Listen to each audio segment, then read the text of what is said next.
ಕೂಡ ಒಂದು ತರ್ಪಣವನ್ನು ಬಿಡಬೇಕು. ಕೃತಯುಗಾದಿ, ಶ್ರವಣ, ಧನಿಷ್ಠ, ಶತಭಿಷ 3 ನಕ್ಷತ್ರಗಳು. ಪೊಯ್ಗೆ ಆಳ್ವಾರ್, ಪೂದತ್ತ ಆಳ್ವಾರ್, ಪೆಯ್ಯ ಆಳ್ವಾರ್ ಸಾಮಾನ್ಯವಾಗಿ ಎಲ್ಲ ಜೊತೆನಲ್ಲಿ ಬರುವಂಥದ್ದು. ಸೊ ಇವತ್ತು ಪೊಯ್ಗೆ ಆಳ್ವಾರ್, ನಾಳೆ ಪೂದತ್ತ ಆಳ್ವಾರ್, 2 ತಿರುವಂದಾದಿ, ನಾಡಿದ್ದು ಪೇಯ್ಯ ಆಳ್ವಾರ್, 3 ತಿರುವಂದಾದಿ. ಈ 3 ಜೊತೆಗೆ ಬರುವಂಥದ್ದು. ಇದಿಷ್ಟು ಪಂಚಾಂಗದ ಬಗ್ಗೆ. ಈಗ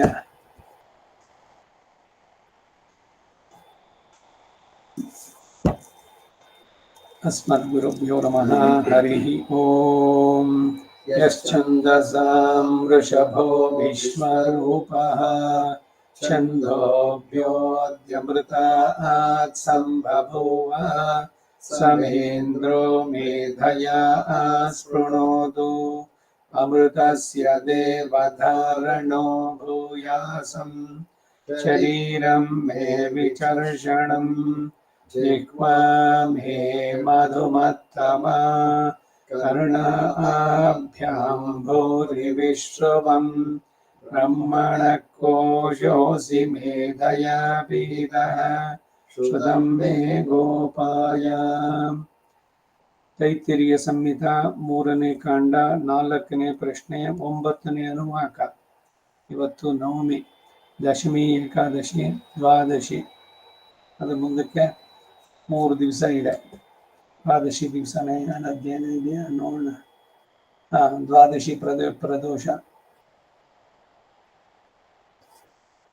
ದ್ವಾದಶಿ ಇಲ್ಲ ಸೋಮವಾರ ತ್ರಯೋದಶಿ ಪ್ರದೋಷ ಇದೆ. ಅಂದರೆ 1, 2, 3, 4 ದಿವಸ ಹೇಳೋದಕ್ಕೆ ಅವಕಾಶ ಇದೆ. ಈ 4 ದಿವಸದಲ್ಲಿ ಎಲ್ಲರೂ ಕೂಡ ಒಂದೊಂದ್ಸಲಿ ರಿಪೀಟ್ ಮಾಡಿ. ಇವಾಗ ನಾನು ಒಂದ್ಸಲಿ ಪೂರ್ಣವಾಗಿ ಎಲ್ಲ ಹೇಳ್ಬಿಡ್ತೀನಿ, ಆಮೇಲೆ ಒಬ್ಬರಿಂದ ಶುರು ಮಾಡ್ತಾರೆ. ನಂದಕುಮಾರ್ ಇದ್ದಾರೆ, ನಂದಕುಮಾರ್ ಹೇಳಿದ್ಮೇಲೆ ಮುಂದಕ್ಕೆ ಒಬ್ಬೊಬ್ಬರು ತಗೊಳ್ಳಿ. ಜಗದೀಶ ನೀನು ಮುಂದಕ್ಕೆ ನೋಡ್ಕೊಳ್ಳಿ ಎಲ್ಲ ಸರಿಯಾಗಿ. ಸ್ವರಗಳನ್ನ, ಅಲ್ಪ ಪ್ರಾಣ, ಮಹಾಪ್ರಾಣ ಇದಕ್ಕೆಲ್ಲ ಪೂರ ಸರಿಯಾಗಿ ಗಮನ ಕೊಡಬೇಕು. ದೇವಿಕಾ ನಿರ್ವಪೇತ್ ಪ್ರಜಾಕಾಮಶ್ಚಂದಗಂ ಸಿ ವೈ, ದೇವಿಕಾಶ್ಚಂದಗಂ ಸಿ ವ ಖಲು ವೈ, ಪ್ರಜಾಶ್ಚಂದೋಭಿರೇವಾಸ್ಮೈ ಪ್ರಜಾ ಪ್ರಜನಯತಿ. ಪ್ರಥಮಂ ಧಾತಾರಂ ಕರೋತಿ ಮಿಥುನಿ ಏವ, ತೇನ ಕರೋತ್ಯನ್ವೇವಾಸ್ಮ ಅನುಮತಿರ್ಮನ್ಯತೆ.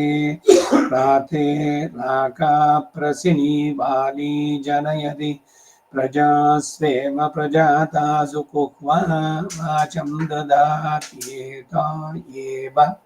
ನಿರ್ವಪೇತ್ ಪಶುಕಾಮಶ್ಚಂದಗಂ ಸಿ ವೈ, ದೇವಿಕಾಶ್ಚಂದಗಂ ಸಿ ವ ಖಲು ವೈ, ಪಶವಚ್ಛಂದೋಭಿರೇವಾಸ್ಮೈ ಪಶೂನ್ ಪ್ರಜನಯತಿ. ಪ್ರಥಮಂ ಧಾತಾರಂ ಕರೋತಿ ಪ್ರೈವತೇನ ವಾಪಯತ್ಯನ್ವೇವಾಸ್ಮ ಅನುಮತಿರ್ಮನ್ಯತೆ.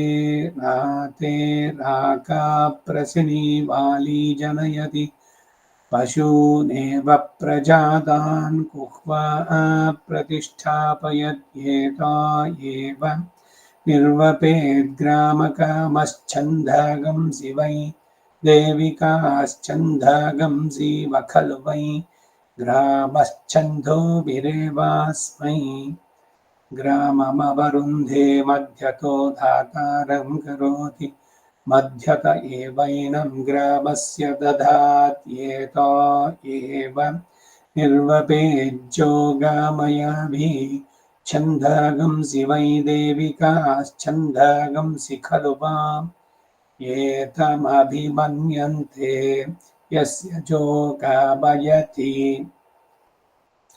ಛಂದೋಭಿರೇವೈನಮಗದಂ ಕರೋತಿ ಮಧ್ಯತೋ ಧಾತಾರಂ ಕರೋತಿ ಮಧ್ಯತೋ ವಾ, ಏತಸ್ಯ ಕ್ಲೃಪ್ತಂ ಯಸ್ಯ ಜೋಗಾಮಯತಿ ಮಧ್ಯತ ಏವಾಸ್ಯ ತೇನ ಕಲ್ಪಯತ್ಯೇತ ಏವ. ನಿರ್ವಪೇದ್ಯಂ ಯಜ್ಞೋ ನೋಪನಮೇಚ್ಛಂದಗಂ ಸಿ ವೈ, ದೇವಿಕಾಶ್ಚಂದಗಂ ಸಿ ಖಲು ವಾ, ಏತಂ नोपनमन्ति यं यज्ञो नोपनमति प्रथमं धातारं करोति मुखत एवास्मै छन्दागंसि दधात्युपैनं यज्ञो न मत्येतो एव निर्वपेदीजानश्छन्दागंसि वै देविका यातयामासीव यातयामानीव खलु वा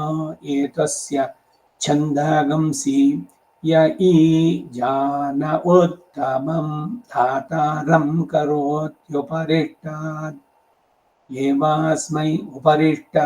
देवास्मै छन्दागस्य यातयामान्यवरुन्ध उपैदमुत्तरो यज्ञो न मत्येत एव निर्वपेद्यं मेधा नोपनमेच्छन्दागंसि वै देविकाश्छन्दागंसि खलु वा एतं नोपनमन्ति यं मेधा नोपनमति प्रथमं धातारं करोति मुखत एवास्मै छन्दागंसि दधात्युपैनं मेधानमत्येत एव निर्वपेदृक्कामश्छन्दागंसि वै देविकाश्छन्दागंसीव खलु वै ऋक्छन्दोभिरेवास्मिन् रुचं ददाति क्षीरे भवन्ति रुचमेवास्मिन् ददति मध्यतो धातारं करोति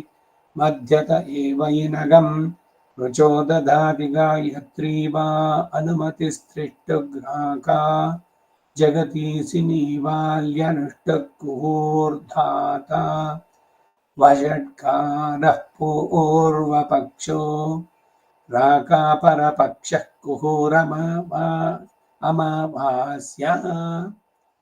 कुहूरमावास्या सिनीबाली पौर्णमास्यनुमतिश्चन्द्रमा धाताष्टौ वसवोष्टाक्षर गायत्र्येकादश रुद्रायेकादशाक्षरा त्रिष्टुप्द्वादशादित्या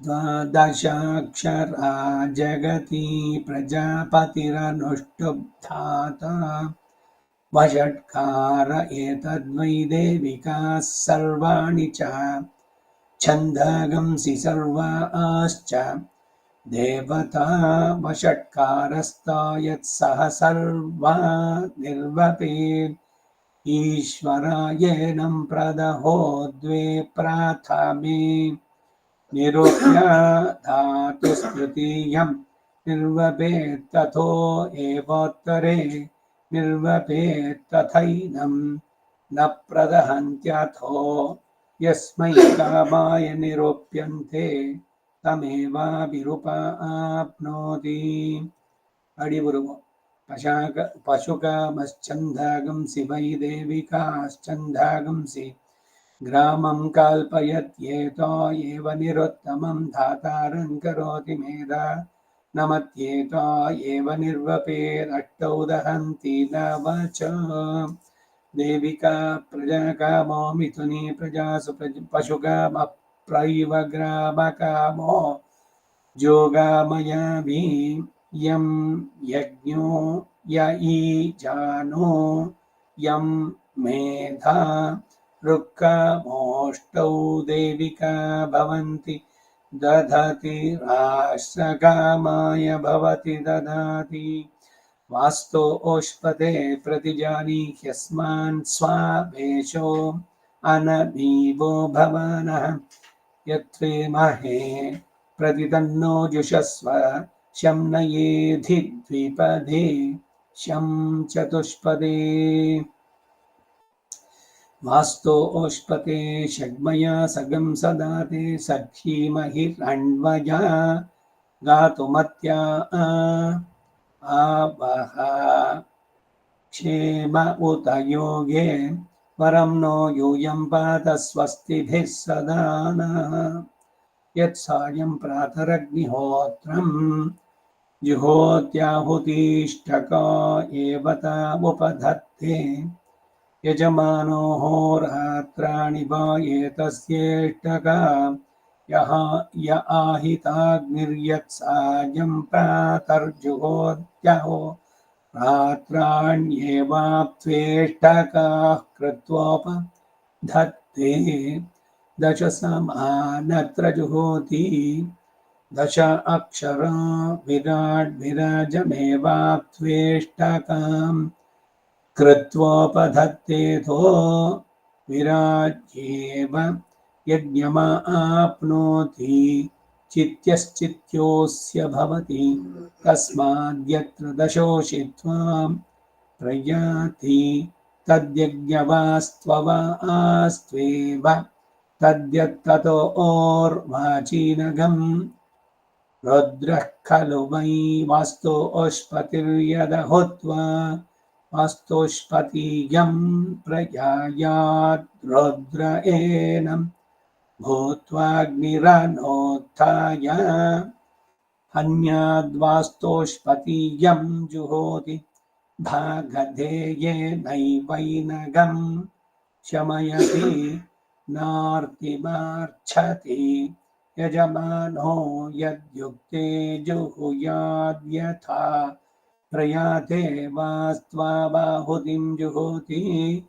तादृगेव तद्यदयुक्ते जुहुयाद्यथा क्षेम आहुतिं जुहोति तादृगेव तदहुतमस्य वस्तोष्पतियज्ञस्याद्दक्षिणो युक्तो भवति सव्यो युक्तोऽथ वास्तोष्पतीयं जुहुयत्युभयमेवाकरपरिवर्गमे वैनगं शमयति यदेकया जुहुयाद्दर्विहोमं कुर्यात् पुरोनुवाक्य मनोच्य याज्यया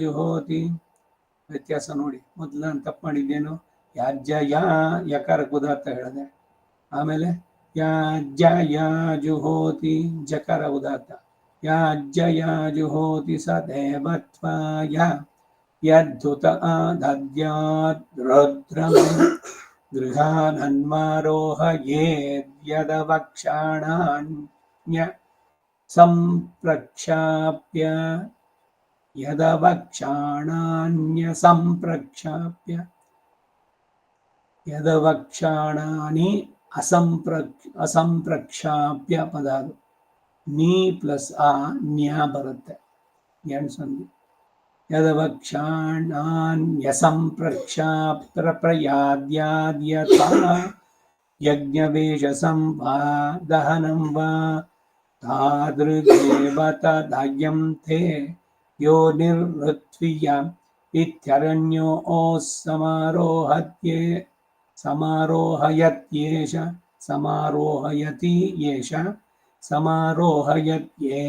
वा अग्नेर्योनिस्व एवैनं योनौ समारोहयत्यथो खल्वाहुर्यदरण्यो समारूढो नश्येदुदस्याग्निः सीदेत् पुनराधेयस्यादिति याते अग्ने यज्ञिया तनोस्तयेत्यारोहेत्या आरोहेत्यात्मन् समारोहयते यजमानो वा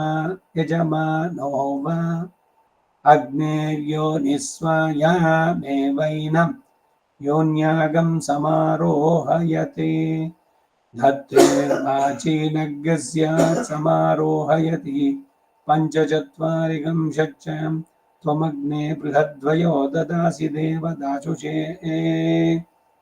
ಎಲ್ಲ ಸರಿ ಕೇಳಿಸ್ಕೊಂಡಿದ್ದೀರಿ ಅನ್ಕೊಂಡಿದ್ದೀನಿ. ಈಗ ಇಲ್ಲಿ ಫಸ್ಟು ನಂದಕುಮಾರ್ ಹೇಳ್ತಾರೆ, ಅದಾದ್ಮೇಲೆ ಒಬ್ಬೊಬ್ಬರಾಗಿ ಹೇಳಿ ನೀವೆಲ್ಲ ಇದೆಲ್ಲ ಮುಗಿಸಿ ಬ್ರಾಹ್ಮಣಕ್ಕೆ ನಾ ಮತ್ತೆ ಬರ್ತೀನಿ ಹೇಳೋದಕ್ಕೆ ಕಂಟಿನ್ಯೂ ಮಾಡೋದು ಶುರು ಮಾಡೋಣ. देविका निर्वपेत् प्रजा कामश्चन्दागंसि वै देविका